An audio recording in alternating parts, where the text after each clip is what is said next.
샬롬, 주 예수 그리스도 평강이 여러분 삶 속에 풍성히 임하길 축원합니다.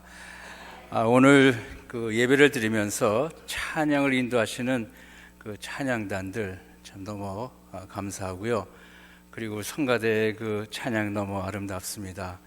이렇게 하나님의 예배를 아름답게 이끌어 주시는 여러분들, 또 신실한 분들로 인해서 하나님께서 기쁘시게 예배를 받지 않으실까 하는 생각이 드는데, 사실은 예배야 두 팀만 있는 것이 아니라 우리 모두가 예배에 참여하는 것이니까 우리 모두의 그 마음을 하나님께서 보시면서 기쁘게 찬양과 예배를 받으실 거라고 믿습니다. 여러분 감사합니다. 함께 기도하겠습니다. 자비로우신 여호와 하나님, 귀하고 복된 날 허락하셔서 주의 전에 나와 찬송하고 예배케 하십니다. 우리의 마음을 주장하여 주시고 하나님의 뜻대로, 하나님께서 바라시는 대로 우리의 마음을 활짝 열어주시고 주의 말씀을 받을 수 있도록 은혜를 베풀어 주옵소서. 종들이 듣겠습니다. 말씀하여 주옵소서. 감사 찬양 드리고 예수 그리스도의 이름으로 기도합나이다. 아멘. 저희가 한 4년 전에 이곳에 와서 여러분들께 인사를 드린 적이 있습니다. 여러분께서는 전혀 저희들을 잘 모르셨는데, 그런데도 일본을 가겠다는 선교사라고 여러분께서 기쁘게 저희들에게 후원하겠다, 기도해 주겠다 하면서 필요한 것을 여러 가지로 채워주신 여러분께 감사를 드립니다. 그런데 일본 선교 간지 저희가 벌써 3년 반이 되는데, 저희가 돌아보면 하나님의 은혜 없이는 이루어진 것이 하나도 없다는 것을 여러분에게 말씀드리고 싶습니다. 저희가 일본을 향해서 떠났을 때 하나님께서 우리 삶 속에서 놀라운 그런 은혜로 그의 사심을 증거해 주셨습니다. 처음 도쿄에 도착하였을 때 참으로 막막했습니다. 그런데 도착한 첫날부터 하나님의 은혜는 우리를 모든 두려움에서 지켜주셨습니다. 아파트를 구하는 일, 사람을 만나는 일, 그리고 교회를 정하는 일, 사역하는 일, 모든 것들을 주님께서 준비시켜 주신 것입니다. 제가 할 수 있는 일이 있었다면 주어진 기회를 붙잡고 기도하면서 최선을 다해 노력하는 일, 그 일 외에는 아무것도 없었습니다. 이런 과정 속에서 하나님께서 놀랍게 역사하시고 주의 영광을 드러내 주셨습니다. 감사합니다. 오늘 우리에게 주신 말씀을 함께 본다면, 이 말씀을 잘 보면 하나님께서 우리에게 선교를 어떻게 해야 되는지를 잘 가르쳐 주시는 말씀이라고 보여지는데, 한 3가지로 우리가 요약해서 볼 수가 있습니다. 첫 번째는 선교는 아름다운 팀워크다. 두 번째로는 선교는 하나님을 기쁘시게 하는 일이다. 하나님을 기쁘시게 하는 사역이다. 세 번째는 하나님 아버지께서는 조급하시다. 시간이 없다. 빨리 하라. 이렇게 말씀하시면서 이런 일 속에서 주님께서는 착하고 충성된 자를 바라보신다. 이렇게 우리가 볼 수가 있겠습니다. 첫 번째로 선교는 아름다운 팀워크다. 본문 37절 38절을 함께 읽어본다면, 어떤 사람은 37절 38절 한 사람이 심고 다른 사람이 거둔다는 말이 옳도다. 내가 너희로 노력하지 아니한 것을 거두려 내어 보내느니, 이렇게 말씀이 되고 있습니다. 어떤 사람은 심고 어떤 사람은 거둔다. 이 말이 옳다. 영어 번역을 보니까 true, 사실이다, 확실하다. 거두기 위해서 우리는 심고, 또한 우리가 심었으면 누군가 가서 그것을 잘 가꿔야 되지 않겠느냐. 그런데 오늘 말씀을 가만히 보면은 심는 사람과 거두는 사람이 한 사람은 아닐 수 있다는 것을 우리가 볼 수 있습니다. 누가 심었으면 누군가 가고, 심었으면 누군가 거두고, 누가 보냈으면 누군가 가야 한다. 심고 거두고 보내고 가는 일 모두가 전도의 일면이다. 38절에 보니까요, 이런 말씀이 있어요. 내가 너희로 노력지 아니한 것. 내가 너희로 노력지 아니한 것. 내가라는 말씀이 있는데, 내가 누구인가? 내가는 밭의 주인인 하나님이시다. 그러니까 하나님께서 보내시고 하나님께서 심게 하신다. 그러니까 선교의 주인은 하나님이시다는 것을 우리가 다시 한번 이 말씀을 통해서 확인할 수가 있는데, 주님께서 하시는 말씀이 열매를 거두기 위해서 모두가 노력하는 그러한 결과로 인해서 이제 우리가 결실하는 것을 보겠다, 이렇게 말씀하십니다. 여기서 노력한다는 말을 잘 주목해 본다면은, 노력이라는 것은 영어로 보면은 work or labor 이렇게 얘기를 하고 있어요. 열심히 일하는 것, 이것이 전도하는 자의 태세가 아니냐, 자세가 아니냐. 또 팀워크의 자세가 바로 노력하는 일이다. 그러니까 이것을, 이 말씀을 보면서 우리가 느낄 수 있는 것은 다른 것이 아니라 하나님께서 충성되고 착하고 충성된 종의 척도를 이것으로 말씀해 줄 수가 있다. 노력하느냐 노력하지 않느냐, 우리가 능력이 있건 없건, 우리가 재력이 있건 없건, 우리가 사람이 많건 적건 간에 이 일을 노력하고 있느냐 아니하느냐에 따라서 주님께서 우리를 재어보신다는 말씀으로 우리가 볼 수가 있겠습니다. 그런데 그러고 보니까는 우리는 심으러 가고 물주러 가고 거두러 가면서 열심히 노력을 해야 되겠다. 작년 9월 초순경에 아오모리에서 사역하는 카마다 목사라는 분이 제가 협력하고 있는 그 도쿄의 후지미가오카 교회의 담임인 아메미야 목사님을 찾아와 가지고 양테코 선교사를 좀 아오모리로 좀 보내줬으면 합니다 하고 그렇게 부탁을 했다 합니다. 근데 이 카마다 목사는 현재 아오모리 지역에서 한 6개 정도의 이 가정교회를 섬기고 있는데 좀 도움이 필요하기 때문에 양테코 선교사를 좀 보내달라 이렇게 말씀을 하고 있었던 것 같아요. 이 아오모리라는 지역은 일본의 그 본토에서 가장 북쪽에 있는 지역입니다. 그리고 그것이 바로 그 북쪽 위에는 일본에서 가장 큰 섬이 하나가 있죠. 홋카이도라는 섬, 그 섬이 바로 밑에 있는 것인데, 그 지역은 총 인구가 한 150만 정도가 되고 도시가 한 8개 정도가 됩니다. 근데 이 지역에서 이제 목회하시는 이 카마다 목사가 양테코 선교사를 좀 불러왔으면 하는 그런 이야기를 했습니다. 그래서 저는 이 카마다 목사를 잘 알고 있습니다. 카마다 목사와 한 3년 전에 그 나고야에서 있었던 전 일본인 리터니 컨퍼런스에서 처음 만난 후에 가끔 저희가 교제해 오고 있었습니다. 이분은 젊은 목사님으로서 영국에서 훈련을 받으신 분이었는데요. 또 한 번은 우리에게 아오모리 좀 잠깐 오라고 하면서 우리에게 그렇게 요청한 적도 있습니다. 근데 이분이 우리 저희가 도쿄에서 선교를 하고 이제는 다음 이 텀에는 도쿄를 떠날 의향이 있다는 이야기를 들었는지 이 아메미야 목사님을 찾아와 가지고 양테코 선교사를 좀 보냈으면 합니다 했습니다. 근데 저희들이 이 도쿄에서 떠나서 지방으로 갈 생각을 했던 이유 중에 하나는 일본의 이 총 인구의 93% 정도가 도시에 이렇게 몰려서 살고 있습니다. 그러니까 도시에는 모든 잡이나 은행이나 커다란 기업체들이 많으니까는 젊은이들이 지방에서 전부 도시로 이제 몰려오는 것이죠.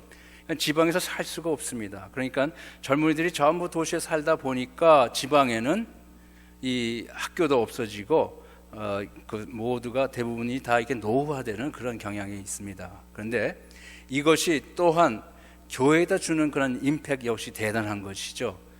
그곳에 있는 얼마 되지 않은 교회들의 그 젊은 목사들은 전부 다 도시로 이제 이사를 가게 되고, 그나마 나머지 있었던 좀 연세 드신 목사님들도 생활을 할 수가 없으니까는 다 도시로 움직이기 시작해서 지방에는 교회들이 있어도 늙은 교인들만 있고 그것을 섬겨주는 그런 목사님들은 계시지 않습니다.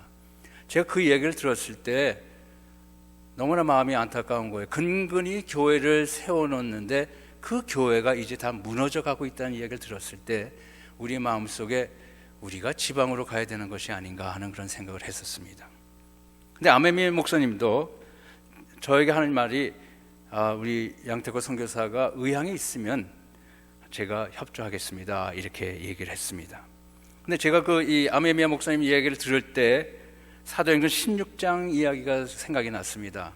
사도 바울이 2차 선교 여행을 시작할 때 그의 이 홈철치인 안디옥 교회에서 그가 더베를 통해 가지고 이제 이 에베소로 가려고 했는데, 에베소를 가려고 노력을 하는데 하나님께서 그 길을 막으셨습니다. 그래서 어쩔 수 없이 무시아를 통해 가지고 북서쪽으로 올라가다가 드로아에서 앞으로 어떻게 가야 될지 모르겠는 거예요. 앞에는 바다가 있고 에게 바다가 있기 때문에 이걸 계속 가야 되는지 바다를 넘어가야 되는지 그렇지 않으면 더 북쪽으로 올라가야 되는지 몰라서 거기서 망설이고 있는데, 그날 저녁에 밤에 하나님께서 환상으로 그에게 그 하나님의 뜻을 보여주셨습니다. 그 밤에 마게도냐 사람들이 그의 건너와서 우리를 도우라는 그런 환상을 보고 사도 바울은 이제 마음을 결정하고 그 바다를 건너서 빌립보로 들어가게 됩니다. 이것이 바로 유럽 선교의 물꼬를 튼 사건입니다. 그것으로 인해서 복음은 서서히 서진하는 그런 경향으로 해서 영국을 가고 그리고 미국을 들러서 우리 한국을 해서 중국을 해서 이제 실크로드를 해가지고 세상의 땅끝인 예루살렘으로 들어가고 있지 않겠나 하는 그런 생각이 됩니다. 그 이야기를 들었을 때 이런 생각이 들면서 저희의 환경도 거의 비슷한 환경이었고, 그래서 저희 생각이 그럼 한번 가봐야 되겠다 하는 생각을 했습니다. 그래서 카마다 목사를 함께 이 아오모리 지역을 5일 동안 저희들이 방문을 했는데, 아오모리에서 이 카마다 목사는 자기네 교회와 교인들을 우리에게 소개시켜주고 같이 여러 곳을 우리가 방문을 했는데, 방문을 하면서 선교와 목회와 주안에서의 꿈을 함께 나누었습니다. 근데 놀랍게도 우리가 이 아오모리 지역을 여행하는 중에 우리는 십자가를 하나도 찾아볼 수가 없었습니다. 제 마음이 너무나 아팠습니다. 지난 과거에 수많은 선교사들이 왔다 갔을 텐데 그들이 와서 복음을 전했을 것만 참 무관심한 사람들이구나 하는 생각을 했습니다. 제 마음이 불타는 듯 했습니다. 제 마음속에 이곳이 복음을 증거할 곳이 아닌가 하는 생각을 했던 것입니다. 우리가 아사무시라는 곳에 왔을 때 카마다 목사는 교인 몇몇이 이곳에 사는데 아직 교회는 세우지 못했습니다. 만약 목사님께서 원하신다면 우리가 함께 이곳에서 교회를 한번 세워볼 수 있지 않겠습니까 하는 그런 이야기를 했습니다. 그리고는 자기 신의 어머니인 이 케이코 상이 젊었을 때 이 아사무시 시에서 이 미국에서 온 에비나 아이코라는 선교사를 도와가지고 어린이 사역하는 이야기를 하기 시작을 했습니다. 에비나 아이코라는 이 미국 선교사가 요코하마에서부터 아사무시로 올라와가지고 거기서 어린이들을 위해서 주일학교를 세우고 어린이들에게 주일마다 복음을 증거했습니다. 그 당시 많은 소학교 학생들이 이곳에 와서 주일날마다 와서 복음을 듣고 하나님의 찬양을 배우는 그런 일들이 있었는데, 이들이 장성하면서 이제 시집장가 가고 도회지를 다들 이사를 간 거죠. 뿐만 아니라 아오모리 지방의 경제가 나빠지니까 젊은이들이 다 타도시로 이주가는 바람에 이 소학교가 문을 닫게 되고 자연히 주일학교도 문을 닫게 되었습니다. 그 후에 에비나 아이코 선교사도 주님의 부름을 받았고 그래서 주님 소천하였습니다. 그래서 아사무시는 다시 복음을 전하는 자 없는 조용한 타운으로 다시 변하게 된 것입니다. 그런데 최근 몇 년간 과거 주일학교 학생이었던 사람들이 고향으로 돌아온다. 돌아오기 시작을 하면서 이들이 옛날을 회상하고 주일학교를 찾는다는 이야기를 해주는 것이었습니다. 이 이야기를 전해줬을 때 제 마음이 두근두근거렸습니다. 다른 것이 아니라 이제 바로 알곡을 거두어드릴 때가 아닌가. 알곡을 거두어드릴 때가 됐는데 일꾼이 없구나 하는 그런 생각을 했습니다. 저는 오늘 본문을 기억했습니다. 주님께서 내가 너를 노력지 아니한 것을 거두려 보낸다고 말씀하시는 것 같았습니다. 고향으로 돌아와 옛날 어렸을 때 듣던 복음을 추억하고 주일학교를 찾는 그 심령을 생각할 때 내 마음이 뜨거워졌습니다. 사랑하는 성도 여러분, 여러분이면 어떻게 하시겠습니까? 저는 에비나 아이코 선교사와 보조교사들이 열심히 노력했던 그 일에 참여만 한다 하면은 그저 알곡의 바구니에 드르르 담겨지는 그러한 꿈을 꾸었습니다. 이것이 복된 일이 아니고 무엇이 있겠습니까? 주님께서 하신 이 말씀, 특히 38절, 너희는 그들의 노력한 것에 참여하였다. 너희는 그들의 노력한 것에 참여하였다는 이 말씀은 후방에 있는 우리 모두에게 커다란 힘이 되는 말씀입니다.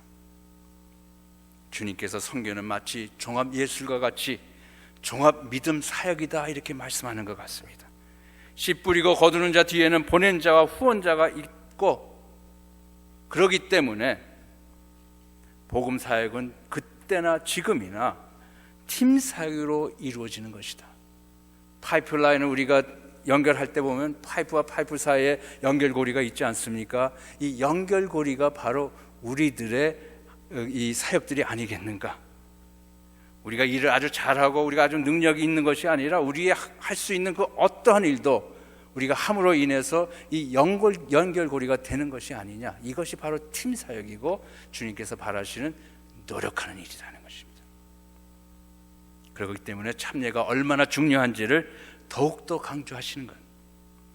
저희가요 도쿄에 있을 때 어떤 분들이 편지를 써서 보내주십니다.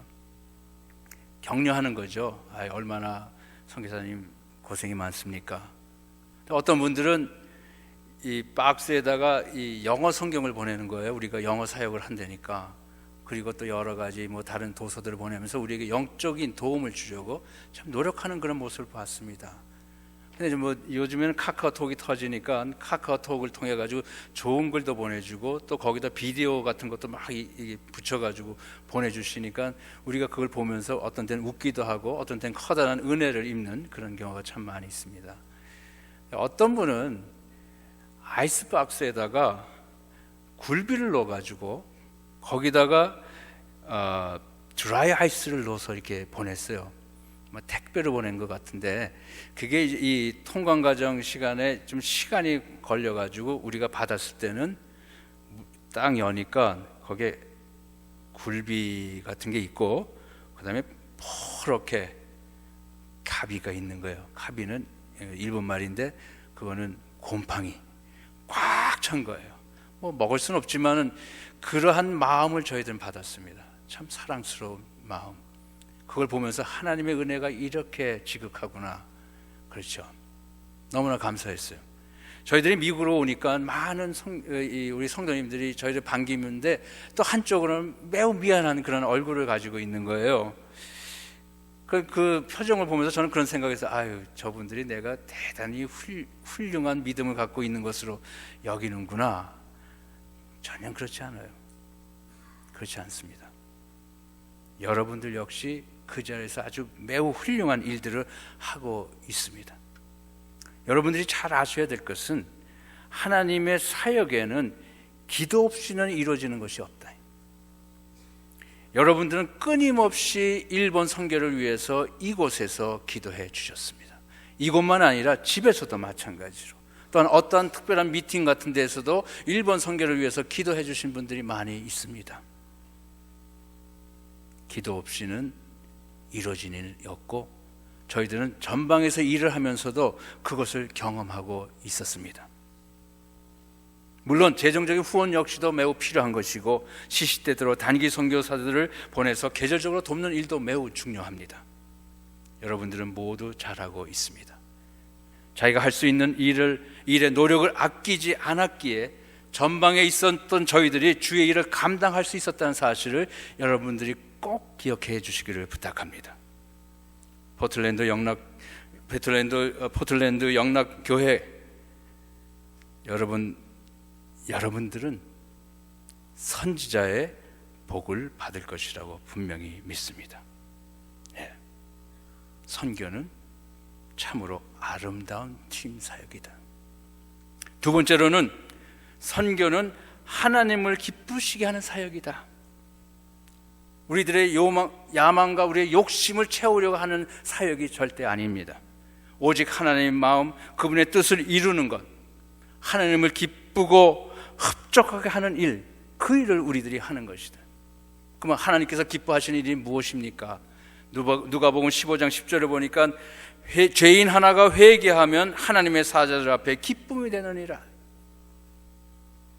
죄인 하나가 회개하면 하나님의 사자들 앞에 기쁨이 되느니라. 하나님의 사자는 누구입니까? 이것이 천사가 아니냐? 엔젤이냐? 천사들 앞에 무엇이 있느냐? 죄인 하나가 회개하면 하나님의 사자들, 천사들 앞에 하나님께서 기뻐하시는 모습이 있다는 거죠. 죄인 하나가 회개하고 돌아오면 기뻐하시는 그 하나님을 보는 천사들이 우리들의 증인이 될 수 있다는 거죠. 그때 우리는 하늘에서 공급하는 것으로 마음이 배부르게 됩니다. 오늘 우리가 같이 읽지 않았던 34절의 말씀, 예수께서 이르시되 나의 양식은 나를 보내신 이의 뜻을 행하며 그의 일을 온전히 이루는 것이니라. 나의 양식은, 주님께서 사마리아 여인에게 복음을 증거하시고 그 여인이 하나님이 누구시고 하나님의 그 아들이 누구시며 메시아가 누구인지를 깨닫고 난 다음에 바켓을 동댕이 치고 자기 말로 뛰어들어가는 그 모습을 보시면서 주님께서 기뻐하시고 주님께서 하신 이 말씀, 나의 양식은, 그러니까 우리 속사람도 전도와 선교의 일을 할 때 성령 안에서 기쁨이 넘치고 우리가 부욕해 됨을 우리는 느낄 수 있다는 겁니다. 우리가 본문 36절에 보니까 이는 뿌리는 자와 거두는 자가 함께 즐거워하게 함이라. 바로 그렇습니다. 하나님과 일심동체가 되는 사역, 전도 사역, 선교 사역이다. 같은 비전과 목적 아래 뿌리는 자나 거두는 자가 함께 기뻐하고 즐거워할 수 있는 것이다. 주님께서 영생에 이르는 열매를 모으시는 것입니다. 뿌려야 열매가 있고 열매가 있을 것이고 거두는 자를 보내야 열매를 거두는 것인데 뿌리는 일이나 거두는 일에 흥미를 보이지 않는 사람들도 있습니다. 저는 이 시간에 일본 교회의 폐쇄적인 그런 관점을 여러분에게 이야기해 드리고 싶습니다. 일본을 비판하고자 하는 것은 절대 아니고, 일본이 미전도 종족이기 때문에, 미전도 종족의 최전방이기 때문에 그들은 우리의 도움이 필요하다, 이것을 여러분에게 말씀하여 드리고 싶습니다. 그래서 제가 기회가 있을 때마다 1년에 몇 번이나 전도 설교를 하십니까? 하고 제가 물어보면 일본 목사님들은 대답이 없습니다. 그래서 제가 전도가 얼마나 중요한지를 그분들에게 강조를 합니다. 그런데 그럴 때마다 아주 묘한 반응을 감지했는데, 처음에는 그런 태도가 한국인들에 대한 좋지 않은 감정 때문이다, 그 생각을 했습니다.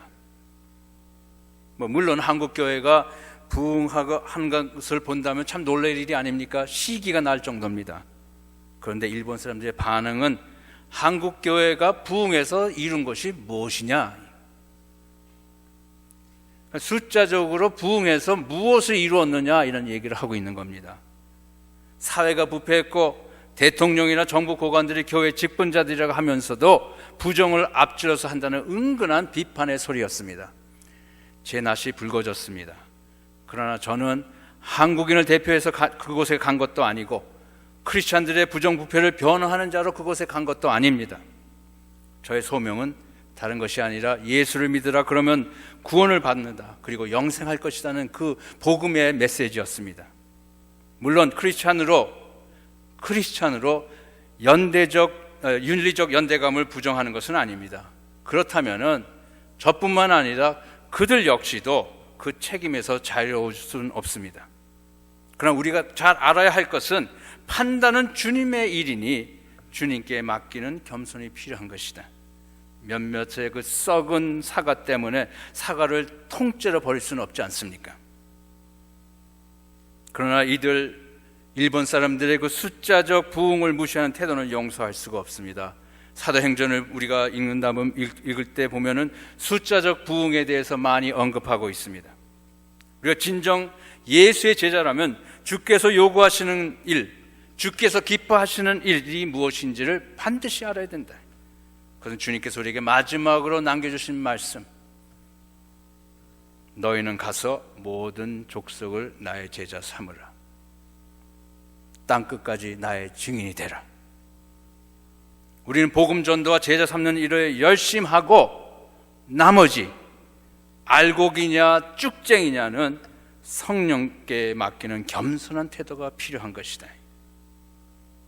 저는 이들과 같이 대화하는 속에서 이들이 두 가지의 이유, 왜 숫자적인 이 부흥을 원치 않는지를 이야기 들었습니다.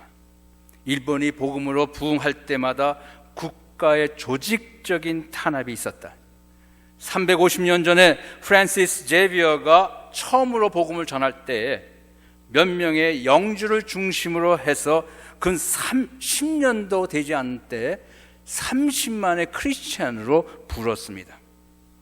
평민들이 캐톨릭으로 개종하였습니다.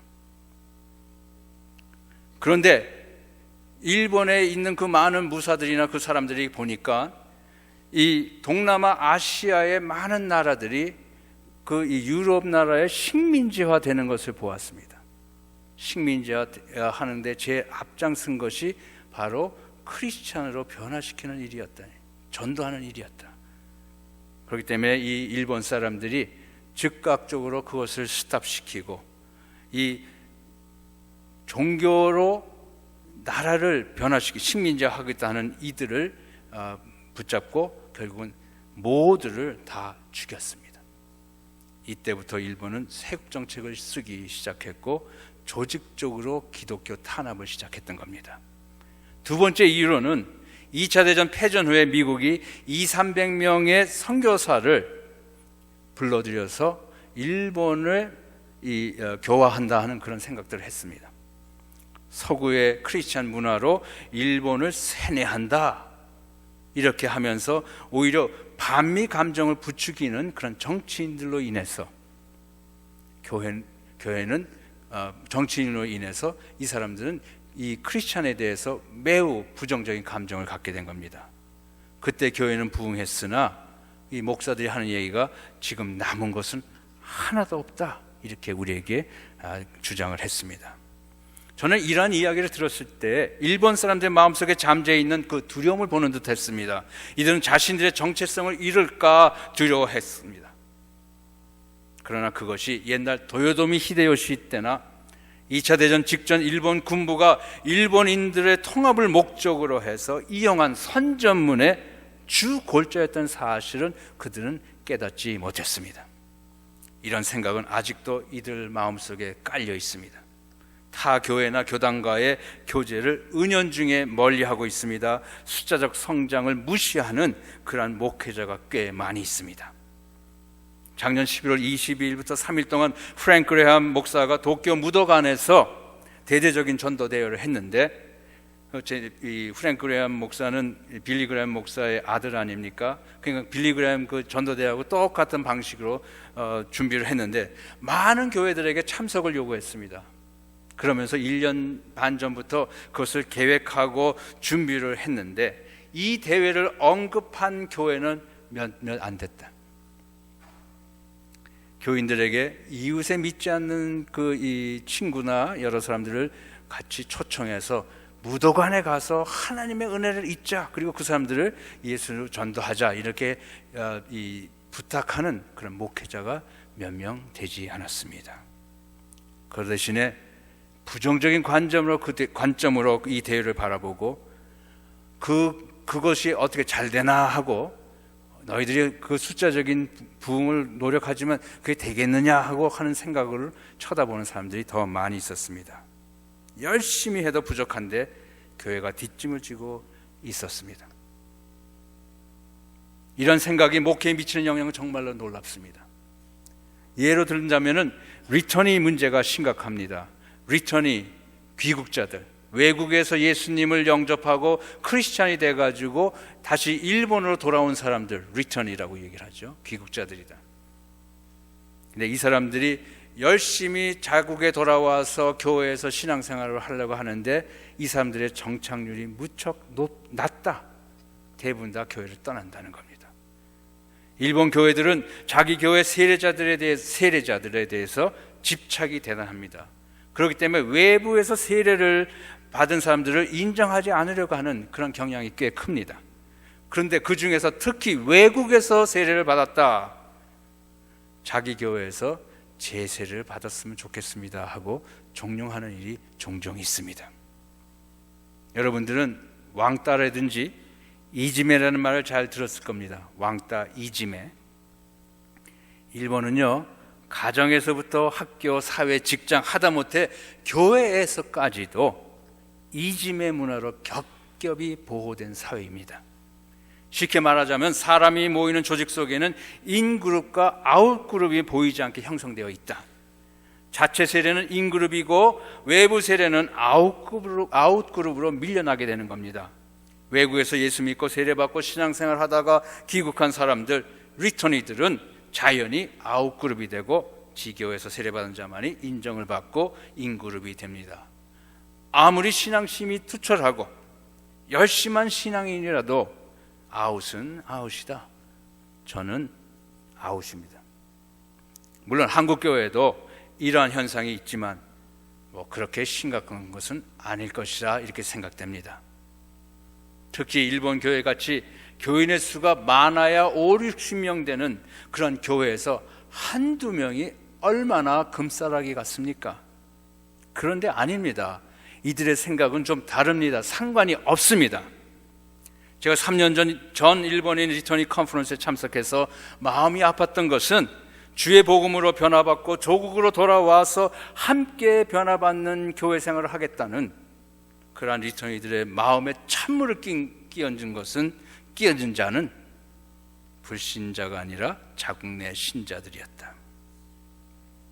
이들의 뜨겁던 마음에 복음에 대한 의구심과 교회에 대한 미움이 스며들고 교회나 복음이나 예수건 다 집어쳐버리는 경우가 많다는 간증을 들었습니다. 리터니 정착률은 30%, 10명 중에 7명은 교회를 떠나고 예수를 떠나는 그런 것은 잘못된 목회가 아니냐. 그때 저의 첫 번째 사역의 방향이 정해졌습니다. 리터니들을 모아 제자 삼는 일입니다. 잘 가르쳐서 든든한 신앙인으로 훈련시키고 준비시켜서 그들을 지역사회로, 지역교회로 다시 보내는 일. 그래서 이들을 통해서 잘못된 교회 문화의 변화를 가져오면서 영적 붕을 꾀하는 일. 이 리터니들은 대단한 잠재력을 갖고 있습니다. 선교사들은 일본 교회 문화를 변화시키기 어렵지만은 리터니들은 교회 내의 문화개혁과 심령 부흥의 촉매가 될 수 있습니다. 셋째로, 선교할 수 있는 시간이 얼마 남지 않았다. 그래서 하나님의 마음은 바쁘다. 본문 말씀 35절 36절을 보니까 너희가 넉 달이 지나야 추수할 때가 이르겠다고 하지 아니하느냐? 내가 너희에게 이르노니 눈을 들어 밭을 보라, 희어져 추수하게 되었도다. 36절에 거두는 자가 이미 삭도 받고 영생에 이르는 열매를 모은다, 이렇게 얘기합니다. 우리는 아직 시간이 있다고 하는데 밭의 주인인 하나님께서는 추수 때가 이미 되었다고 말씀하고 있습니다. 뿐만 아니라 일꾼들을 불러 모아서 이미 삭도 다 주었다고 이렇게 말씀하고 있습니다. 얼마나 마음이 급하면은 4개월을 못 기다리겠다고 하십니까? 그 일도 하지 않은 사람들에게 이미 그 일꾼들에게 삭을 먼저 주었습니다. 여러분 중에서 비즈니스 하시는 분들 계십니까? 여러분 중에서 비즈니스 하는 분들 자기의 그 일터에서 일하는 사람들에게 4개월치 먼저 봉급 주고 일 시키는 분 계세요? 그렇게 비즈니스 때가 다 문 닫을 거예요, 그렇죠? 하나님은 그렇지 않으십니다. 그만큼 급하다.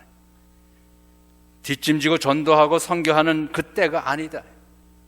주님께서 앞서서 뛰신다면은 우리는 날라야 되는 때가 아니냐. 이것이 이번 2차 선교 사역이 될 것을 기도하면서 여러분들의 참여를 부탁합니다. 우리가 지금 현재 중동 지역을 보세요. 그냥 아이시스를 중심으로 해가지고 벌써 중동 전쟁이 시작된 지 벌써 몇 년이에요? 한 3, 4년 되지 않습니까? 거기에 벌써 이 러시아도 참여하고 벌써 미국과 유럽과 뭐 얼마나 많은 나라들이 거기 참여하고 있습니까? 이것이 계속적으로 이것이 발전한다면 분명히 3차 전쟁은 거의 턱 앞에 있는 것이 아니겠어요? 3차 전쟁, 그건 핵전쟁이다. 요한계시록은 분명히 핵전쟁 이후에는 이 지구의 멸망이 온다는 얘기를 하고 있지 않습니까? 우리 일본을 보세요. 일본의 쓰나미나 화산이나 지진이 대단합니다. 그 강도나 횟수를 따진다면 일본을 따라올 나라가 하나도 없습니다. 하나님께서 한번 흔드시면 여기 노스로 있지, 뭐 이 캘리포니아 노스로 있죠, LA 있는 그 지진은 아무것도 아니죠. 이런 걸 볼 때마다 왜 하나님께서 이렇게 일본을 흔드시나 하는 생각을 해봅니다. 성경에서는 지진은 하나님의 역사라고 얘기합니다. 하나님께서는 왜 일본을 지진과 쓰나미와 화산을 흔들며 수천 명, 수백 명, 수천 명을 죽여서 데려가시느냐? 그것을 이 소식을 들을 때마다 마치 종말이 오늘 내일 하는 것 같습니다. 그런데 곧 넘어갈 것 같은 이 일본이 여전합니다. 왜 그렇습니까? 순교자들 때문이다. 일본은 순교자의 대국이다. 아마 여러분 잘 처음 듣는 분도 계실 거예요. 35만이 순교를 당했다는 이야기를 하고 있습니다. 35만의 순교자를 낸 나라가 이 지구상에 일본 말고 또 있겠느냐? 그만큼 하나님께서는 일본을 버릴 수가 없습니다. 순교자들이 내 나라 이 일본을 구원해 주십시오 하고 하나님의 제단 밑에서 기도하고 있는 것. 그러니 하나님께서는 빨리 돌아오라고, 시간이 없다고 더 많이 흔드시는 것이 아니겠습니까? 이런 하나님의 마음을 이 일본 사람들이 알기는 하겠는가? 일본은 느긋합니다. 모르는 채 합니다. 잘 먹고 잘 사니까 부족할 게 무엇이 있느냐고 이렇게 이야기하고 있습니다. 그렇기 때문에 또 흔들리고 또 쓸려가고 또 뒤집어 쓰게 되는 겁니다. 우리 한국인 선교사들 사이에 이런 말을 나누고 있습니다. 정말로 일본을 주님께 돌리는 방법이 있다. 딱 하나다. 그것은 한국인 선교사들이 일본을 위해서 순교하는 일이다. 진정한 십자가의 메시지는 예수님과 같이 원수를 위해서 십자가에 달리는 일. 다른 선교사들, 미국이나 유럽인의 피보다는 한인 선교사들의 순교 피가 더 효과가 있다. 왜 그렇습니까? 지네나 우리는 왼수지간이기 때문에 그래요. 여러분 들으십니까? 정말 복음의 메시지가 되고 싶지는 않으십니까? 여러분 중에서 일본을 사랑하는 사람들이 꽤 많이 있습니다. 일본을 사랑한다면 죽음도 불사하고 주님을 따르면 일본이 주님께 돌아오고 여러분도 주님과 함께 천년왕국에서 왕노를 하게 될 것이다. 제가 일본에 간 지 벌써 한 3년 반이 다 지났고 이제 하나님의 그 은혜 속에서 일본 1차 텀을 잘 마무리 졌습니다.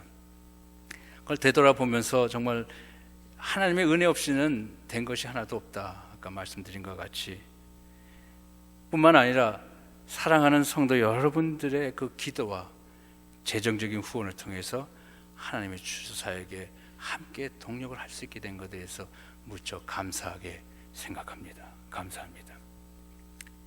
근데 이 아오모리, 저희가 가려고 하는 이 아오모리는 매우 춥다고 합니다.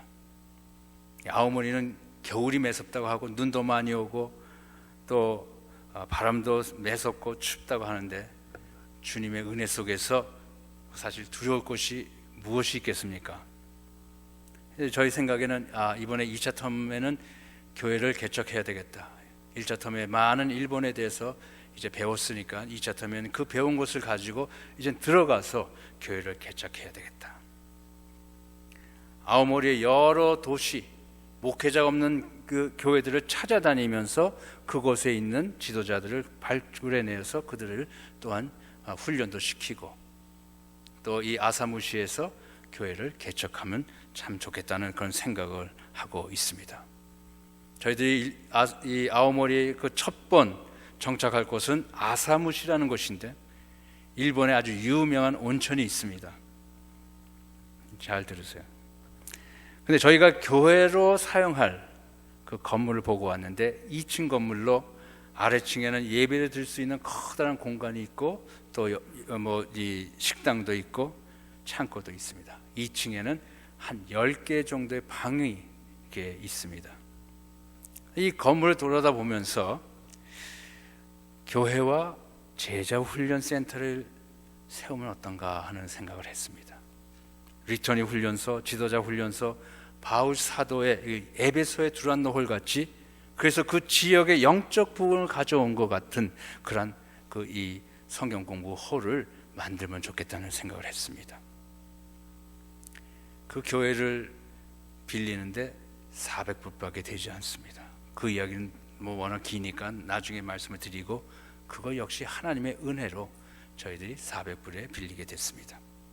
저희가 지난해 10월 마지막에 리터니 성경 공부를 마지막으로 하면서 리터니들 다 불러 모아가지고 이제 우리가 아오모리로 가서 교회를 개척할 것 같은데 여러분이 우리가 아오모리에서 세미나를 하면 오시겠습니까? 했더니 전부 다 오겠다고 합니다. 저희는 그곳에서 이 리터니들을 다 불러서 또 훈련도 시키는 그런 훈련소를 하려고 합니다. 근데 저희가 그 지역을 보면서 이곳에 와서 기도하는 중에 저희 마음속에 이런 생각이 들었습니다. 하나님께서 이 아사무시를 크리스천 타운으로 만들어주시면 얼마나 좋을까. 한 2,000명 정도가 사는 것 같은데요, 아주 그냥 아담한 지역이에요. 팍 퍼져 있는 것이 아니고 이렇게 이 마을이 이렇게 몰려 있어요. 그러니까 크리스천 빌리지로 만들어지면 참 좋겠다는 생각이 드는 거예요. 제 마음속에 계속 들어오면서 제가 그 여호수아서가 생각이 났습니다. 14장의 말씀, 이 산지를 내게 주소서. 하나님께서 그 아사무시를 우리에게 주신다면은 그 아사무시가 크리스천 타운으로 변하고 아오모리를 변할 거고, 그것을 그 힘을 받아가지고 이 일본 전역을 크리스천화 될 수 있지 않겠는가 하는 그런 꿈이 마음속에 들어오기 시작했습니다. 저는 여러분들이 그 꿈에 같이 기도에 동력해 주시기를 부탁합니다. 그동안 변함없이 기도와 후원자가 되어주신 것을 주님의 은혜를 믿고 여러분께 감사를 드립니다. 모든 영광을 주님께 올려드립니다. 할렐루야. 감사합니다.